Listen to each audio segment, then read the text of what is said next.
All right, welcome to your exam deep dive on media and the social world. We're going to cut right to the chase and cover the core concepts you absolutely need to know to build a winning analysis and ace this test. So here's our game plan. First, we'll tackle why media matters at all. Then we'll get into its role in socialization.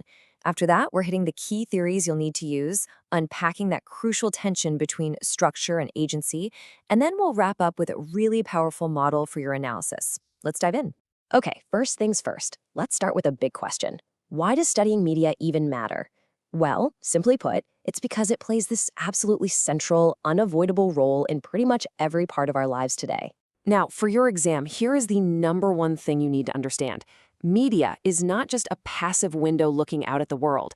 It's both a mirror and a creator. So yeah, it reflects what's going on in society, but it also actively shapes what we believe and how we act. It's the thing that connects our own private, individual lives to these huge public conversations. A perfect real-world example? The Arab Spring. You see, social media wasn't just reporting on what was happening. It was a fundamental tool that people used to organize and mobilize the protests. It turned thousands of private individuals into this massive public political force, and it showed us media's incredible power in real time. So now that we've seen how media can shape these huge events, let's zoom in a bit and look at how it shapes us as individuals. This all happens through a process called socialization, which is really just how we all learn the unwritten rules of the society we live in. Okay, you're going to want to lock this definition in for your exam. Socialization. It's the process of learning the values, the norms, and all the accepted behaviors of our culture. And while, family and school have always been the big teachers, mass media has become this incredibly powerful, dominant agent of socialization in all of our lives. So, how does it actually do that? Well, there are three main ways. First, it teaches us norms and values. Just think about how TV shows give us models for everything from office politics to how to act on a date. Second, it shapes our identity. I mean, Instagram is a perfect example, right? How we choose to present ourselves online directly influences how we see ourselves. And third, media can either reinforce old stereotypes or, and this is crucial, it can challenge them, which can help drive real social change. All right, next up, let's get into the key theories. Seriously, knowing how to apply these frameworks is what's going to take your exam answers from good to great, because they give you the tools to explain the effects of media. First on the list is social learning theory from Albert Bandura. The core idea is actually really simple, but it's so powerful. We learn how to behave by watching and imitating other people. We see stuff portrayed in the media, and we can end up internalizing it or even copying it.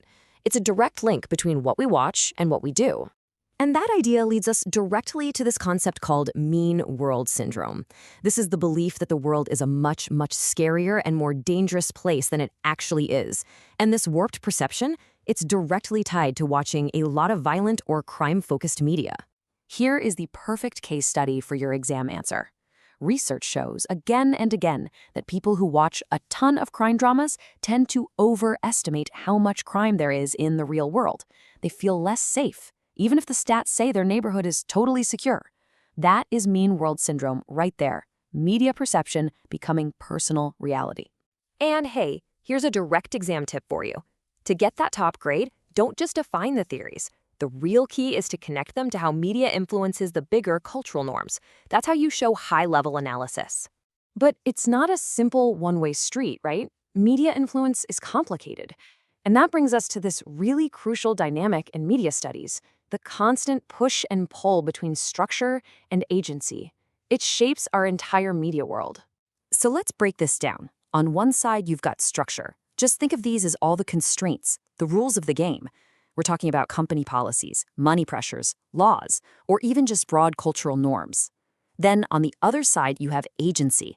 And that's about individual freedom, the power that people have to act for themselves and make their own choices within those structures. To make this super concrete, think about a journalist. They have agency, right? They get to choose which sources to interview, what angle to take on a story. But they're also limited by structure. Things like the editorial policies of their newsroom, impossible deadlines, and the budget they have for reporting. It's this constant negotiation between their own choices and these external limits. Now for your exam, it's really helpful to know that this tension plays out on three key levels. You see it between different big institutions, like the media industry versus the government. You see it within a media company, like between writers and the executives. And of course, you see it between the media institutions and us, the public.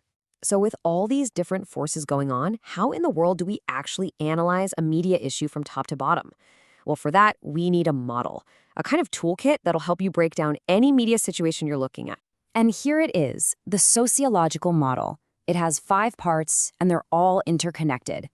You've got the users, that's us, the people interpreting everything. You've got the content itself, the actual messages. Then there's the industry that makes it, the technology that delivers it, and finally, the entire social world. That's the cultural context that surrounds the whole thing. But here is the most important part to remember. None of these pieces exist on their own.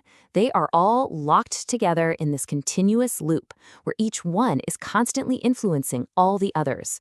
A new technology changes the industry, which changes the content, which changes how we as users behave. It's a complete living system. We've covered a lot of essential ground here. If you're ready to really nail this stuff down and put it into practice, you can find the full summary and a bunch of practice tests over at gradeguru.nl. Okay, so let's do a super quick recap of the key takeaways. Number 1, media is a huge agent of socialization. 2, theories like social learning and mean world syndrome are the tools you use to explain how. 3, that tension between structure and agency is always there. And 4, the 5-part sociological model is your go-to framework for analyzing any media issue. And I'll leave you with a final question to think about. As media keeps changing at this crazy pace, which part of that sociological model do you think holds the most power today? Is it the user, the industry, or the technology? It's something to chew on while you study. Good luck.